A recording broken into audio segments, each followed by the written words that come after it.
Hi, I'm Deborah Stengel, founder of Sedona Soul Adventures and international best-selling author of The Journey to Happy, coming to you again from incredibly beautiful Sedona, Arizona, and I'm so happy you're here with me. In these series of videos, I'm talking about concepts from my book, The Journey to Happy, how embracing the concept that nothing is wrong can transform your life. Today, I'm going to be talking to you about how to use your emotions to find your way to happiness. I hope you've been following along with the other videos about the concept of nothing is wrong, because that's going to make all of this make a whole lot more sense. But let's recap. Everything is energy. You're creating your reality in every moment, whether you believe it or not. You are sending out energy and vibrations in every moment. Thoughts are things. Quantum physics is proving that even by putting our attention on something, we change it. When you think about something, you get more of it. If you're worried about something, you're bringing it faster. If you're excited about something, you're bringing it faster. What you resist persists. What you fight gets bigger and bigger because you're pouring more and more energy into whatever it is that you're fighting. When you allow yourself to, you can move into the energy of all that is. You can move into the energy of all possibilities. From that place, you can discover almost magical possibilities. Last time, I spoke with you about how important the way you think is. As Henry Ford said, there's two types of people in the world, those who think they can and those who think they can't, and they're both right. If you want to get happy, you need to start thinking like a person who thinks they can. And if you want to get really happy, you need to understand your emotions and how important they are. Because your emotions are the most powerful tools you can use for finding your way to happiness. In every moment, our emotions are telling us how we're feeling. They're telling you how you're moving energy, how you're vibrating. So over the years, this has become kind of complicated, but it's really pretty simple. You're either feeling good or you're feeling bad. It's pretty much as simple as that.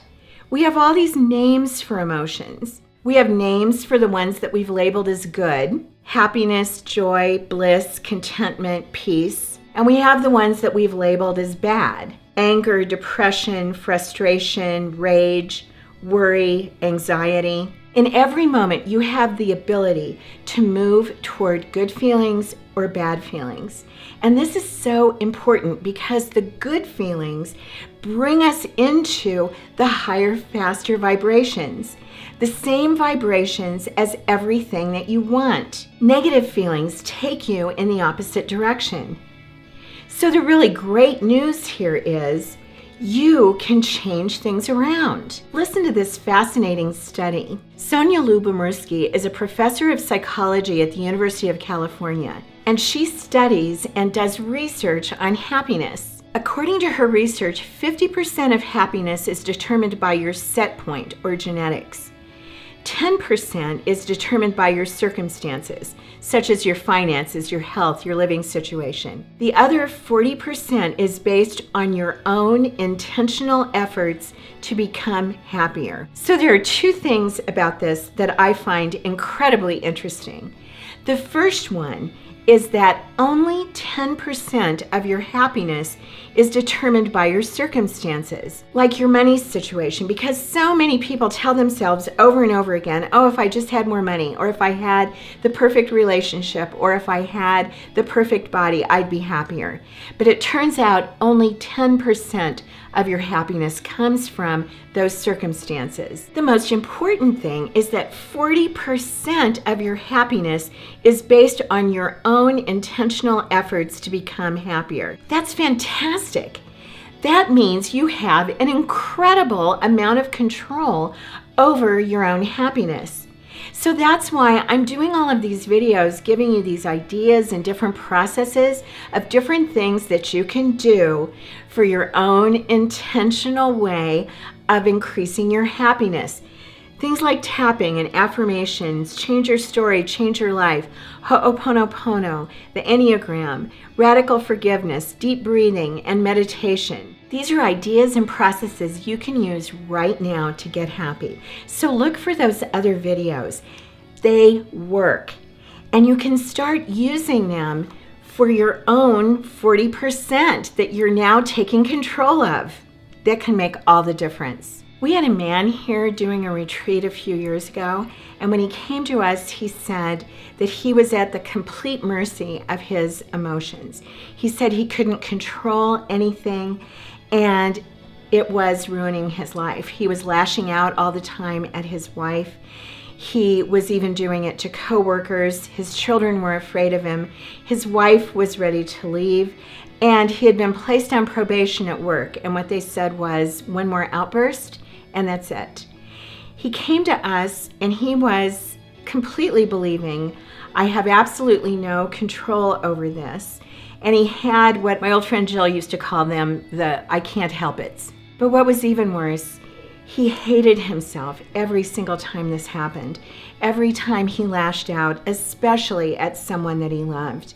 He had been to psychiatrists, he had been to several therapists, and they had discovered he wasn't bipolar. There wasn't any kind of a physical issue, but nothing that they did really helped him for very long. When he came to us, we discovered two things that were surprising to him, but really not to us. He had a younger brother who was killed in a car accident. His younger brother was 5 and he was 6 when this happened.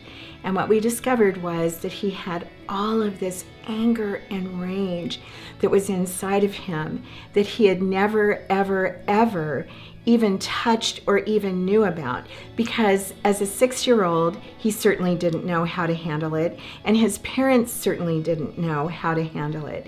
He had never grieved for his brother. In fact, his parents were very proud of him that he was, a little man and not showing the grief that he was feeling. So here he was later in life with this huge amount of anger and rage toward his brother. And then also his parents turned the brother into like a saint.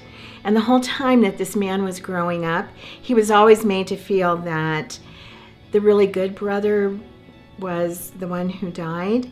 And he felt this lack of love and understanding from his parents. So that just added to all of this anger and rage that he had toward his brother. And when we uncovered this, he cried, and I mean cried like a 6-year-old, because he was finally releasing this grief. And he said to us, "This is so crazy.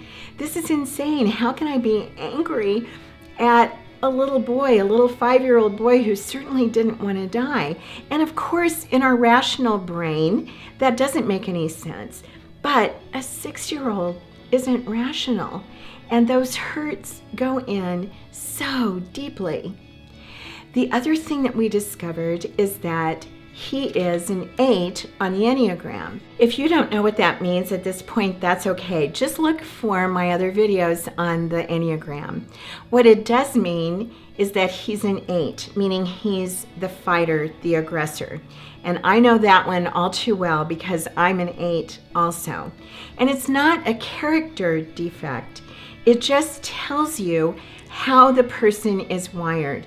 And they have this unconscious belief that they have to fight for everything and that they have to protect everything that they have.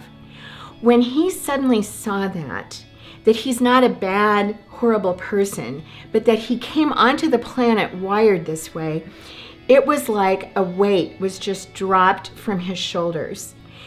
The biggest thing with that was he finally dropped the judgment that he had about himself. We gave him so many tools that he could start using in his daily life to really start connecting in with his emotions. And when things would start to get a little bit of a rise, or when things would start to go the way that he didn't want them, he would do something.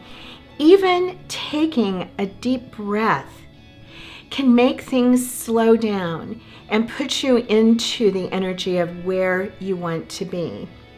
So you can imagine the transformation that happened with this man.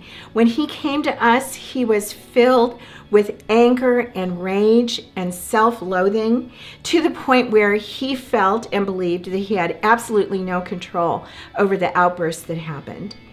While he was here with the processes that we did, the anger and rage just melted away. They were just gone. He got home and told me he just couldn't believe it, that things that would set him off just weren't there anymore. But it's because all of that old anger and rage were gone. So it was so funny because his wife came out with him and they did a couples retreat. His 2 adult children both did a retreat with us. And even a few people that he works with came and did a retreat because they looked at him and said, I want what he's having. So when we use our emotions in this way, it's just incredible what can happen. So if you want some of that, if you want some of what happened with him, give us a call. Come here and do a retreat here in Sedona. Go to SedonaRetreatGuide.com and get your complimentary copy of the Sedona Guide to Spiritual Retreats today. Or even better, call us at 928-204-5988. Reach out to us and let us custom design a retreat for just exactly what you need. You can have the life and relationship you want. I know it.